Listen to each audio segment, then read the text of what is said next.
And Kepler has found 1,200 planet candidates so far. So there's roughly 2,000 candidate extrasolar planets. We're finding them everywhere. The universe is full of planets. So if it's full of planets, this opens up an interesting idea. Maybe alien abduction, after all, was correct. Because when Bruno and Epicurus said about countless worlds, frankly, they had no data to support that assertion at all. It was an interesting concept, it was an interesting hypothesis, but no data. Now, we've lots of data suggesting lots of worlds. So, back in the 60s in particular, alien abductions were very commonplace.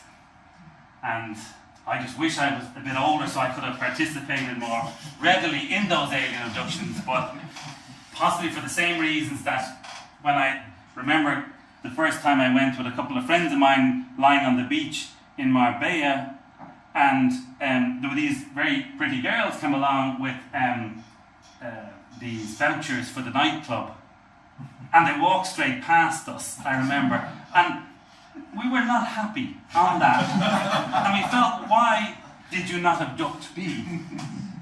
Bit of a stretch that, but you're going to get the idea. So maybe it was because we were white and lying on the beach that the aliens didn't come near us either, but let's imagine that there are others that they might be interested on. So we can ask some questions about alien abductions, and there's a point to this slide way, and it's almost the last slide. We can ask, where would they come from? Well, now at least we have an idea that there are possible destinations from which to come from. So nobody can say to you, if I say, I've been abducted, well, I don't do any funny voice, I'm just saying, I've been abducted. I've been abducted. Yeah. Now, usually the conversation will probably progress from that, like, you know, what happened and so on, ordinarily, or... But let's imagine we're actually interested in this person. So we say to them, well, you know, yeah, we know there's lots of planets. How would they get here? Okay, well, we know that you can travel in spacecraft. We do it. It's slow, but it's doable. Okay, so you can't say, well, there's no way to get there, to here. There is. You can do it. It takes time, but you can do it. So there's places to come from, and there's a mode of transport to get here.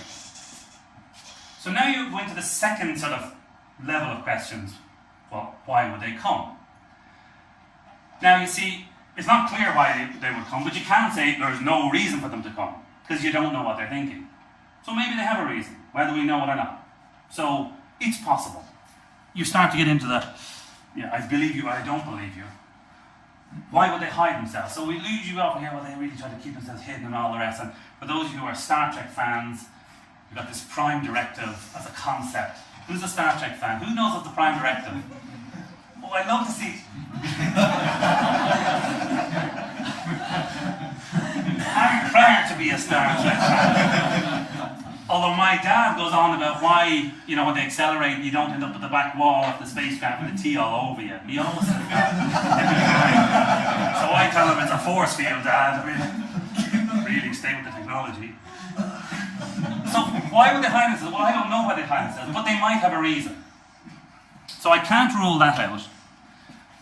And then why would they abduct you? It might seem silly. For example, if you do have the technology to come some distance, probably it lacks a certain amount of credibility that they bother to abduct you, that they need to do that. But maybe they do. Maybe they're really smart physicists and really stupid biologists. So, you know, they've come all this way, they found us, they thought, no idea what's going on, we'll take you in, hello.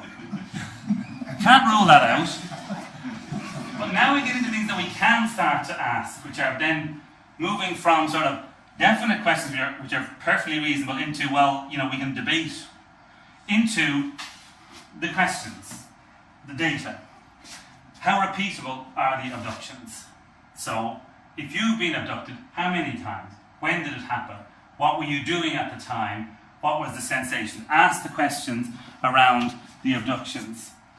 Are abductions ever observed by more than one? And you have to ask credible person, okay?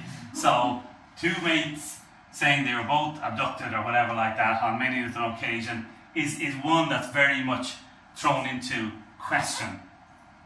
But you can ask a question like that. And then a really important one. If you've been abducted, is there anything novel about what's happened to you that would suggest something that's beyond what, something innovative? We keep on using these words, innovation, entrepreneurship, and all the rest. Well, my guess is if you come all the way from Alpha to Zingo up here, that you're probably either innovative or entrepreneurial in your approach. And there'll be something new you can tell to us that we haven't thought about. But if we never find satisfactory answers to, for example, those questions, or as a final one, and these were just a couple of the sorts of questions, materials, we hear of crashed sites, lots of things falling down, all the rest. Absolutely indentations all over the place. I remember when I was young, I was born and raised in Dundalk in Dublin, and I remember the Irish UFO Research Association came out one time with Geiger counters, and they put them down on this field, and they said, yes, that's the 3 legs of the landing craft, and there's more radiation. Obviously, where the legs go down, there'd be more radiation, wouldn't there? No, completely not obvious at all. In fact, you'd imagine that's where there wouldn't be any radiation because the legs are in the way. But I mean, obviously there'd be radiation as well. So I think we should get somebody to talk about radiation, by the way. But the thing is that if there are these crashed spacecraft, you can reasonably ask, and Roswell is the key example, why don't we find some sort of evidence? But you can actually break down the whole alien abductions, and Sagan makes a very interesting point about the novel information.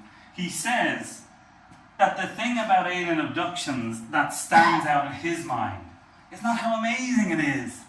It's how unbelievably boring and unimaginative they are. It's just, I was abducted and they stick things up here and they push things down.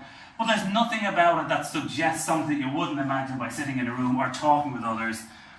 And the other thing about alien abductions, by the way, which makes you skeptical in the true sense, if I can use the word, the true sense, is that the predictions are always centered on current issues. AIDS, if it's during the 80s, say, nuclear power during the 60s. But in the 60s, they didn't predict AIDS or whatever. So there's no suggestion that, well, we kind of went through this, or you need to worry about that new type of technology, or, have you considered Facebook, for example? Nothing like that is actually provided. So it's almost kind of retrospective information. Whereas if you take the young slits experiment, it's providing you with forward-spective, if that's a word, probably isn't, but anyway, forwardly looking information. It's showing you something which is data which you don't yet understand, as distinct from talking about things that you do, but just talking about them in a different context. So if you go back to our skeptical list, if we have the situation with ghosts, here's the way I look on these things. And this is a completely personal view. I have no idea what happens to us when we die, okay? Because to me there's no data one way or another. I don't know what happens. I don't know if some of us tried to come back as shadowy figures to irritate our friends and neighbours and so on. But what's clear is that there is no credible, reproducible evidence that this goes on. And I think at some point, if there's no credible, reproducible evidence, just because it's possible, doesn't make it likely. But the one thing I will put, the caveat I will put in is, we have been fooled. Science still fools us. If there is something called a ghost, if there really is an afterlife, that's an enormous discovery.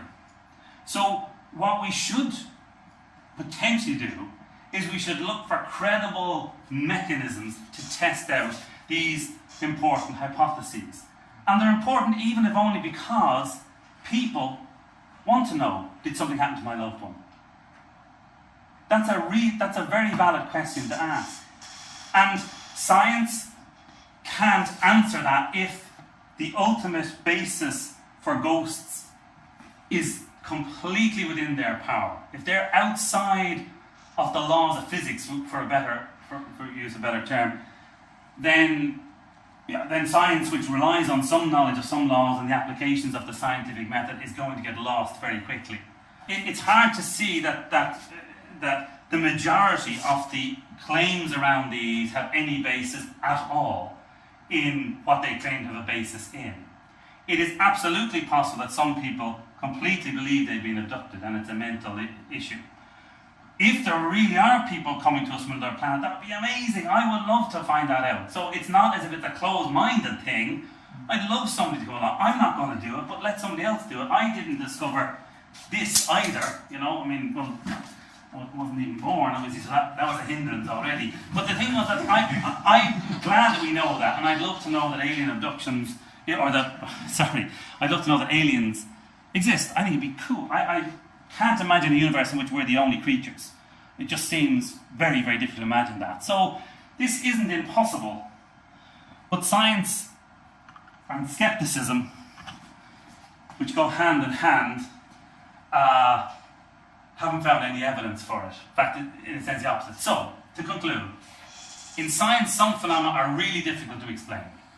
Some are difficult to understand, and some have no complete explanation. So, should we be skeptical? Well, of course we should. But not suspiciously so if the phenomenon is testable to a greater or lesser degree. So you can start off with a test that indicates something, and you need to do more testing and better testing. But as long as you're not just suspicious of everything. In other words, science requires you to be skeptical, but to think of tests that can check out whether you are right to hold that skeptical viewpoint. And I want to make the point, I've already made it, but that some of our most basic scientific tenets have still not yielded to inquiry and remain a puzzle. It's part of the fascination of science, but I'm not even talking about things about exactly why certain types of cancers grow. I'm talking about things that are even much more fundamental like that, the very fabric of the universe in which we live. We really don't have a good understanding of that. I was at a talk that a cosmologist gave a number of years ago, and he talked about cosmological theory and the fact that the mathematics suggests that we have maybe an infinite number of universes. And he was saying, so we're in one of those infinite number of universes. And he said he went home and he realized that if you have an infinite number of universes, then there's an infinite number of things going on an infinite number of times all the time. And then he thought, so that means that no matter how bad a presentation I make here tonight, in some universe I'm getting a standing ovation right now. So what if I have one bad universe, somewhere else you guys think I'm brilliant? And I just thought that was a really, it made me cheered me up no end, I have to say, and it might do so tonight as well. But the thing is that that's complete speculation, and you will hear a lot of talk about multiple universes and so on. There is not a shred of evidence for multiple universes. None. Zero. It's all mathematical at this point. It may turn out to be the case, but we have no observational evidence. I wish there was, or I wish we had a way of testing for other ones, but we don't have that at the moment. So, an almost final thought, which is one that I like. Again, I may have shown some of you this before. The most exciting phrase to hear in science, the one that heralds new discoveries, is not eureka, I found it, but that's funny. And in fact, that's exactly the way most of the things that are funny about that fundamental of the universe come about. It's realizing that something doesn't quite fit. And when things don't quite fit, it's often not that you can simply squeeze them together. It's often you have to unravel the whole lot.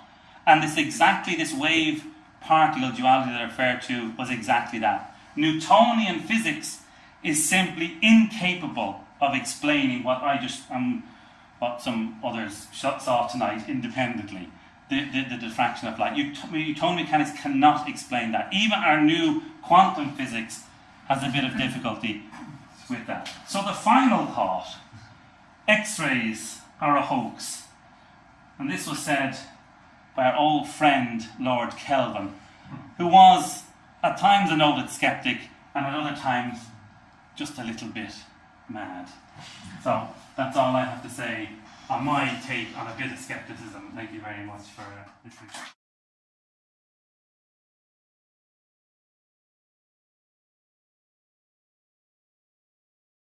And Kepler has found 1,200 planet candidates so far. So there's roughly 2,000 candidate extrasolar planets. We're finding them everywhere. The universe is full of planets. So if it's full of planets, this opens up an interesting idea. Maybe alien abduction, after all, was correct. Because when Bruno, and I think those alien abductions, but possibly for the same reasons that when I remember the first time I went with a couple of friends of mine lying on the beach in Marbella, and there were these very pretty girls come along with these vouchers for the nightclub, and they walked straight past us, I remember, and we were not happy on that, and we felt, why did you? So nobody can say to you, if I say, I've been abducted, well, I don't do any funny voice, I'm just saying, I've been abducted. I've been abducted. Yep. Now, usually the conversation will probably progress from that, like, you know, what happened and so on, ordinarily, or... But let's imagine we're actually interested in this person. So we say to them, well, you know, not abduct, be. Bit of a stretch that, but you're going to get the idea. So maybe it's because we were white and lying on the beach that the aliens didn't come near us either. But let's imagine that there are others that they might be interested on. So we can ask some questions about alien abductions, and there's a point to this slide, and it's almost the last slide.